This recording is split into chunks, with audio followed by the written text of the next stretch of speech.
আসসালামু আলাইকুম। আশা করি সবাই ভালো আছেন। আমি ডিমের কোরমা রেসিপি নিয়ে আপনাদের মাঝে হাজির হলাম।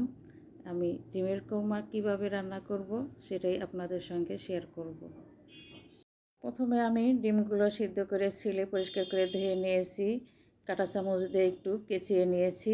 এখন চুলায় কড়াই দিয়ে কড়াইতে পরিমাণ মতো তেল দিয়েছি। তেল গরম হয়ে আসলে আমি ডিমগুলো একে একে দিয়ে দিব। এখানে আমি 8টা ডিম নিয়েছি। ডিমগুলো একটু হালকা ভেজে নিব। কোরমার ডিম বেশি ভাজতে হয় না, সেটা সবাই জানেন।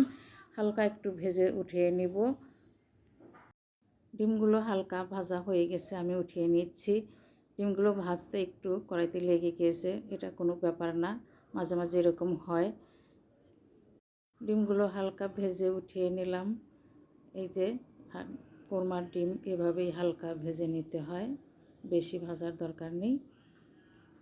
ডিম ভাজা তেলের ভিতরেই আমি 1 কাপ পরিমাণ তেল দিয়ে দিব। কোরমাতে তেলটা একটু বেশি লাগে। দিয়ে দিলাম 2টি এলাচ, 2টি দারচিনি।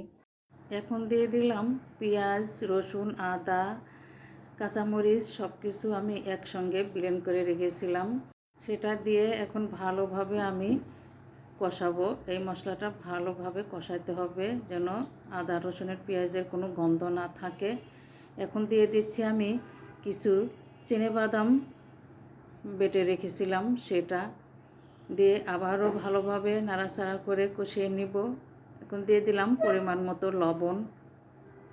তেলের সঙ্গে মশলাটা আমার সুন্দরভাবে কষানো হয়ে গেছে। এখন দিয়ে দিব গরুর খাঁটি দুধ, আগে থেকে জাল করে রেখেছিলাম। এখানে আমি 2 কাপ দুধ দিয়ে দিলাম।